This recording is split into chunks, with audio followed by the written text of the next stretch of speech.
भव सागर को तरण में करो हमारी सहाय। जिन शासन जिन वाणी सदा जय बनता। श्रवण संग सदा अविचल मंगल हो।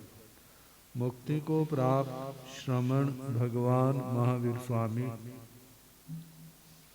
उनकी परम पावन कल्याणी भागवती वाणी, वाचक प्रमुख श्री इंद्र भूति गौतमादि गणधर भगवान, जुग प्रधानाचार्य परम पूज्य श्री सुधर्मा स्वामी जी महाराज, उनकी परम पावन पाठ परंपरा, वर्तमान आचार्य ध्यान योगी परम पूज्य श्री शिव मुनि जी महाराज एवं गुरुजन सबके पावन चरण सरोजों में मेरा अनंत अनंत बार वंदना नमस्कार।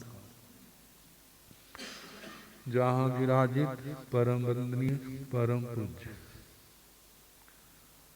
स्वर्ण संयम आराधक प्रज्ञा पुरुषोत्तम पूज्य मुनिराज श्री डॉक्टर श्री सुब्रत मुनि जी महाराज, अन्य मुनि वृंद, धर्म प्रेमी सज्जनों, माता तथा आप सब श्री प्रभास मुनि जी से श्री उत्तराधीन सूत्र का प्रथम अध्ययन विनय श्रुत सुन रहे और डॉक्टर जी महाराज से भी चार अंगों में शास्त्र सुनना दुर्लभ है, उसके संबंध में सुनते हैं। अपना प्रसंग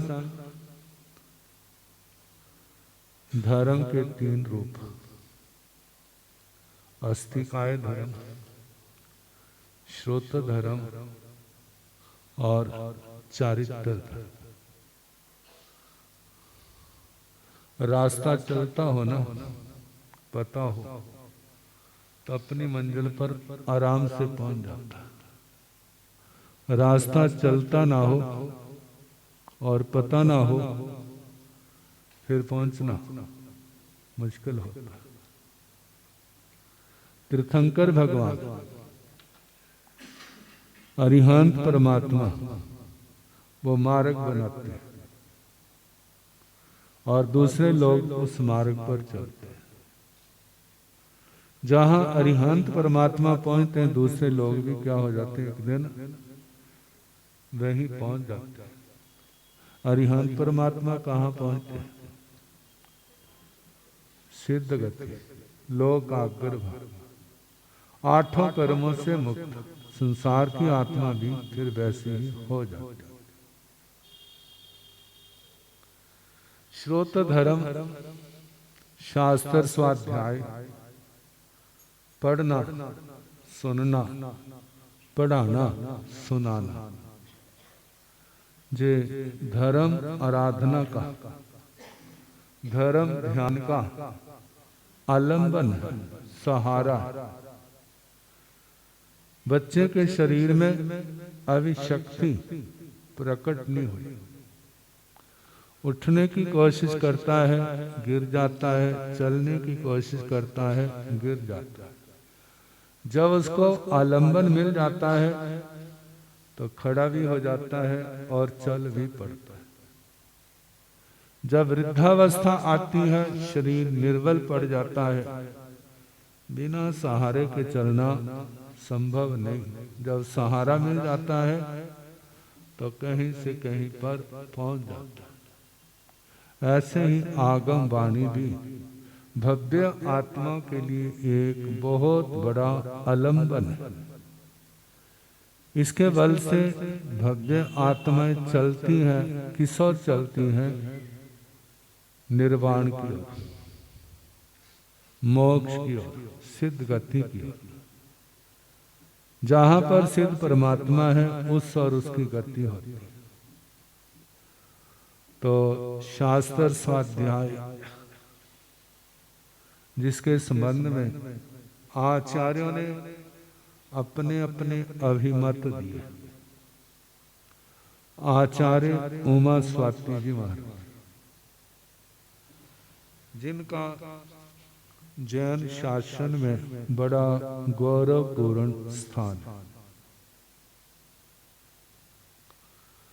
अनेक ग्रंथ लिखे उन्होंने। तो एक स्थान पर कहा, स्वाध्याय आत्मा का सबसे बड़ा बंधु, हितकारी। स्वाध्याय से जो मिलता है वो संसार का व्यक्ति उसकी तुलना नहीं कर सकता। संसार का कोई व्यक्ति खुश हो जाए तो आपको क्या देगा? जो कुछ उसके पास है वो ही तो देगा। जो उसके पास नहीं है वो कहां से देगा? चक्रवर्ती प्रसन्न हो गया तो चक्रवर्ती पना दे देगा, सब कुछ दे देगा, लेकिन उससे क्या होगा? कहते हैं ये तो सब नश्वर है। भौतिक साधन इस आत्मा को कितने भी क्यों ना मिल जाए, इससे आत्मा की तृप्ति ना हुई है, ना होती है, ना आगे होगी। ये बात दिमाग में अच्छी तरह बिठा दे। जो इस इंसान की दौड़ भौतिक पदार्थों के प्रति है उस पर ब्रेकें लगाए। भौतिक साधनों के बिना जीवन नहीं चलता, ये भी एक सच है। लेकिन आवश्यकताएं व्यक्ति की सीमित है और इच्छाएं उनकी कोई सीमा नहीं है, वो अनंत है। देखो भला आज तक आपने कितनी इच्छाएं पूरी की है ना? कितनी की है? कोई है गणना? अंत तो आ गया होगा। कितना भी कहा भी तो शुरुआत है, सबकी शुरुआत है। ये शुरुआत ही रहती है, ये कभी खत्म नहीं होती।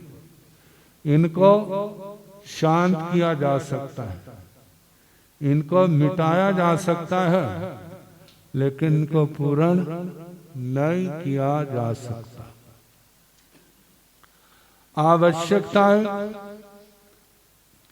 व्यक्तिगत, परिवार की, समाज की, इनकी तो फिर भी अंत आ जाएगा, लेकिन इच्छाओं का अंत, एक व्यक्ति की इच्छाओं का अंत नहीं आता तो सबकी इच्छाओं का अंत कहां से आ जाएगा? तो कहा जाता है संसार के लोग आपकी इच्छाओं को पूर्ण नहीं कर सकते, लेकिन जो स्वाध्याय करते हैं, स्वाध्याय से जो शक्ति मिलती है, स्वाध्याय से जो मार्गदर्शन मिलता है, स्वाध्याय से जो उपलब्धि होती है, दुनिया की बड़ी से बड़ी उपलब्धि भी उसकी तुलना नहीं कर सकते। भगवान के पास दुनिया में चैन तो बहुत है। जानते ना चैन कौन सी होती है? गले वाली। ये तो बहुत है, लेकिन चैन नहीं है। चैन होते हुए भी चैन नहीं है, चैन की नींद नहीं है, चैन की घड़ियां नहीं आती, लेकिन भगवान के पास पहुंच जाते हैं, चाहे गले में चैन नहीं, लेकिन उसको चैन मिल जाती। चैन का मतलब शांति मिल जाती, कुछ भी पाने की तमन्ना नहीं रहती। क्या कहते हैं? अब सब कुछ मिल गया, भगवान मिल गए, सब कुछ मिल गया। कहते हैं भगवान को पाना है तो दुनिया का सब कुछ छोड़ना होगा, दुनिया का सब कुछ छोड़ना होगा। यदि नहीं छोड़ सकते तो फिर भगवान नहीं मिलेंगे।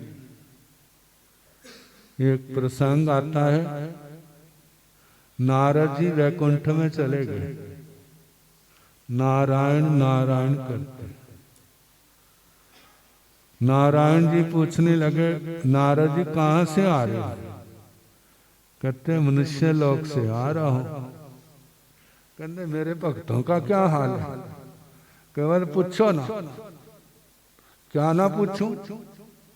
इतने उतावले हो रहे हैं आप तो, जहां पर सब कुछ भूले हुए हैं। शेषनाग की शैया पर लेटे हैं, लक्ष्मी माता आपके पांव दबा रही है, आपको क्या लेना है? देखना कितने उतावले हो रहे हैं, हर समय आपका नाम लेते। कहते अच्छा, कहते मेरा रथ ले जा। क्या कर? रथ ले जा, जो मेरे को मिलना चाहता उनको ले आ, मैं यहीं बिठा लूंगा, रख लूंगा। कहने रथ तो छोटा सा है, जहां तो बड़ा जहाज भी होगा तो वो भी क्या होगा, वो भी छोटा। कहते पहले इसमें लिया, जहाज की जरूरत पड़ेगी तो वो भी भेज देंगे। कहते अच्छा, चल पड़े। तो क्या देखा, एक जगह मंदिर में पहुंच गए, लोग आ रहे हैं। कहते किसको बिठाओ रथ में? भला कौन बैठेगा? बोला है कोई बैठने वाला उस रथ में। एक देखा तो धोती लगाई हुई, चद्दर ऊपर डाली, सर्दियां हैं, नदी में नहा करके आया है, नारायण नारायण करता मंदिर में जा रहा है, लंबा सा टिक्का लगाया है। कहते ये बहुत बड़ा भक्त है। क्या करता हूं, इसको ले जाते, इसको चांस देता हूं आगे। क्यों भाई, नारायण जी को मिलना है? कहते इतनी ठंड, इतनी सर्दी में मैं स्नान कर रहा हूँ, मंदिर में आ रहा हूँ, इतनी ठंड सह रहा हूँ, किसके वास्ते? वाला नारायण को ही तो मिलना है। कहते मिलना है? कहते हाँ। कहते जे मैं बैकुंठ से आया हूँ। कहाँ से आया हूँ? नारायण जी के पास से आया हूँ। नारायण जी ने तेरे को बुलावा भेजा है। किसका भला? नारायण जी ने बुलावा भेजा, मेरे भक्त को लिया, चल बैठ मैं ले चलूं। एकदम वो हैरान रह गया। कहते अभी तो 2-4 दिन मेरी शादी को हुए, जे मैं चला गया तो मेरी घरवाली का क्या होगा? मेरे माँ बाप का क्या होगा? कहते चलना तो है, थोड़े दिन रुक जा। अब कितने थोड़े दिन रुकूं? बस थोड़े दिन। थोड़े दिन बाद फिर बाबा आ गया, कहते चल चले। कहते अभी तो बच्चे का मुंह नहीं देखा, बच्चे का मुंह देखना है। जब बच्चे का मुंह देखूंगा ना फिर चलूंगा। बच्चा आ गया, बच्चे का मुंह देख लिया, बाबा जी फिर आ गए। कहते अब चल। कहते घर वाली को तो अकल नहीं है, मेरे को बच्चा संभालना पड़ता है, उसको पालेगा कौन? करते करते बच्चे की शादी भी हो गई, फिर पोते की तृष्णा आ गई। चलते चलते कहां तक, अब तंग आ गया। कहते किसी को ना करनी हो तो उसको टरका दो। एक बार ना कर दो, 2 बार ना करो, तीसरी बार ना करो, चौथी बार नहीं आता। कहते इतनी दुनिया भरी पड़ी है, किसी को ले जा मेरे पीछे। मेरे पीछे पड़ा है, हाथ धो करके। मतलब कहते परमात्मा जी ही आ जाए। अच्छा भाई, कल्पना करो, जे परमात्मा आपके पास आ भी जाए तो क्या करोगे आप? क्या करोगे? यही कहोगे ना, हे भगवान हमारे घर में काम करने वाले नहीं टिकते, आप ऐसी कृपा करो, थोड़े पैसे से काम ज्यादा करें, पैसे थोड़े देने पड़े और वर्कर हमारे घर में टिक जाए। और फैक्ट्री में हमारे वर्कर नहीं टिकते, आप क्या करो? आप कृपा करो वर्कर फैक्ट्री में टिक जाए, थोड़े पैसे ले, ज्यादा काम करें, हमारी इनकम ज्यादा हो, हमारे ज्यादा काम, हमारा ज्यादा काम चले, ज्यादा काम चले, कितना काम चले, यही काम कराओगे भगवान से, यही मन्नतें मनाएंगे। इसलिए भगवान आपके पास नहीं आते, लोगों के पास नहीं आते, क्योंकि इनको क्या चाहिए? भगवान नहीं चाहिए, काम करने वाला चाहिए। तो स्वाध्याय से क्या होता है? स्वाध्याय से आंखें खुलती, संसार का स्वरूप वो समझ आता है। जब संसार का स्वरूप समझ आता है तो संसार से भय लगता है, फिर उस अनंत शांति की कामना पैदा होती, भावना पैदा होती, फिर उसके बाद धर्म की रुचि पैदा होती, फिर आत्मा के अंदर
रखना है। और भाई वरुण जी जैन जिनके 131 एकाशनों की दीर्घ तपस्या, बहन निधि जी जैन जिनके दीर्घ 125 एकाशनों की तपस्या, इन 6 तपस्वियों की आज तपस्या की अनुमोदना करनी है बड़े प्रेम के साथ।